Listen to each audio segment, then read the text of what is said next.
শাহিন শিক্ষা পরিবারের একটা খারাপ দিক বলেন। আমি এখনো কোনো খারাপ দিক পাই নাই, সবকিছু ভালোই পাইছি ইনশাআল্লাহ। সবাই অনেক ভালো। নাকি আপনার আসলে এখানে লজ্জা পাচ্ছেন বা বললে পরে আপনাদের সন্তানদেরকে প্রতিষ্ঠান ভালো করে দেখবেন এই কারণে আপনি ভয় পেয়ে বলতেছেন না? না না, সেরকম না। আসলে আমি নতুন আসছি তো, কিন্তু সবাই অনেক আন্তরিক, মেশে সবাই অনেক ভালোবাসে ছেলেদেরকে, সবাই অনেক ভালো। এখনো খারাপ দিক কোনোটা পাই নাই। আপনার তো দুজন সন্তানই শাহিন শিক্ষা পরিবারের শাহিন স্কুলে পড়ে। একজন ছোট ছেলে তাসিন আহমেদ ক্লাস 1 রেজিস্ট্রিপাড়া, বড় ছেলে ইয়াসিন আহমেদ ক্লাস 6 রেজিস্ট্রিপাড়া। আচ্ছা, এখন আজকে তারা বার্ষিক ক্রীড়া বিজয়ী হয়েছে। বড় ছেলে পাই নাই। আচ্ছা আচ্ছা আচ্ছা করতে পারতেছে না তো এই জন্য।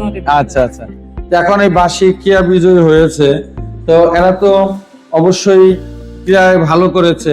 সেই সাথে এই শাহিন স্কুলের লেখাপড়া সম্পর্কে আপনার অভিমত কি? যে ষষ্ঠ শ্রেণীতে আপনার সন্তান পড়ে, এখানে গ্রেডিং পদ্ধতির একটা ব্যাপার আছে, যে পড়ালেখা না পারলো কি পারলো না, এই গ্রেডিং পদ্ধতি বিষয়ে আপনি জানেন কিনা? হ্যাঁ জানি, এক গ্রেডিং পদ্ধতি আছে। ক্লাসে পড়া না পারলে ওইটা স্যারেরা চিহ্নিত করে দেয় যে এটা পারে না। গার্ডিয়ানদের স্বাক্ষর দিতে হয়, যে তোমার মায়েদের বাসা থেকে একটা সাইন নিয়ে আসবা, আমরা দিয়ে দেই। বা আমরা বুঝতে পারি যে আমার ছেলে ক্লাসে কোন পড়াটা পারছে কোনটা পারে নাই, ওইটা লেখা থাকে। এই সিস্টেমটা অনেক ভালো লাগছে আমার কাছে, অনেক ভালো।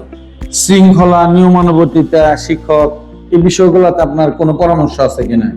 না না, শিক্ষকরা অনেক ভালো, নিয়ম শৃঙ্খলা অনেক ভালো লাগছে আমার কাছে। আসলে সবকিছুতেই খুব ভালো। এমনি শাহিন শিক্ষা পরিবারের একটা খারাপ দিক বলেন। আমি এখনো কোনো খারাপ দিক পাই নাই, সবকিছু ভালোই পাইছি ইনশাআল্লাহ। সবাই অনেক ভালো। নাকি আপনার আসলে এখানে লজ্জা পাচ্ছেন বা বললে পরে আপনাদের সন্তানদেরকে প্রতিষ্ঠান ভালো করে দেখবেন এই কারণে আপনি ভয় পেয়ে বলতেছেন না? না না, সেরকম না। আসলে আমি নতুন আসছি তো, কিন্তু সবাই অনেক আন্তরিক, মেশে সবাই অনেক ভালোবাসে ছেলেদেরকে, সবাই অনেক ভালো। এখনো খারাপ দিক কোনোটা পাই নাই। অনেক ধন্যবাদ। আপনার আরেকটি জিনিস জানতে চাচ্ছি, আপনার কোনো পরামর্শ আছে কিনা শাহিন শিক্ষা পরিবার সম্পর্কে? না না, সবই ঠিক আছে, আমার কোনো পরামর্শ নাই। ঠিক আছে, আপনাকে ধন্যবাদ।